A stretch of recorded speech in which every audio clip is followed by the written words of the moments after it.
وہ تھا جو اس کے پیر کے زمانے میں اس کے آخری 3 مانسائر تک پہنچا تھا۔ موسیٰ اپنی دولت اور سخاوت کے لیے مشہور ہے۔ وہ مشہور دعووں کے تابع رہا ہے کہ وہ تاریخ کا سب سے امیر شخص ہے۔ 4 لیکن اس کی اصل دولت کسی بھی یقین کے ساتھ معلوم نہیں ہے۔ اس کی دولت غلاموں اور ہاتھی دانت کی تجارت کے ساتھ مالی سلطنت میں سونے اور نمک کے اہم ذخائر کی کان کنی سے حاصل ہوئی تھی۔ 5-6 موسیٰ کے تخت پر چڑھنے کے وقت مالی کا بڑا حصہ سابق گھانا سلطنت کے علاقے پر مشتمل تھا جسے مالی نے فتح کیا تھا۔ مالی سلطنت اس زمین پر مشتمل تھی جو اب گنی، سینیگال، موریتانیہ، گیمبیا اور مالی کی جدید ریاست کا حصہ ہے۔ موسیٰ 1324 میں مکہ کے لیے حج پر گئے، ایک بہت بڑے وفد اور سونے کی ایک وسیع فراہمی کے ساتھ سفر کیا۔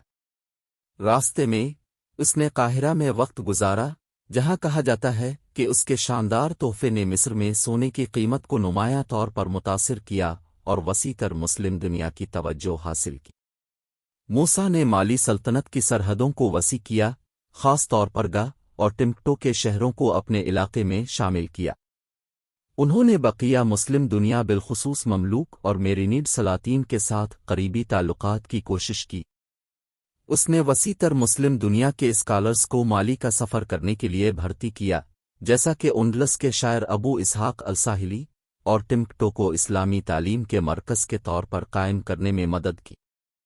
اس کا دور حکومت متعدد تعمیراتی منصوبوں سے وابستہ ہے، جس میں ٹمکٹو میں جینگویربر مسجد کا حصہ بھی شامل ہے۔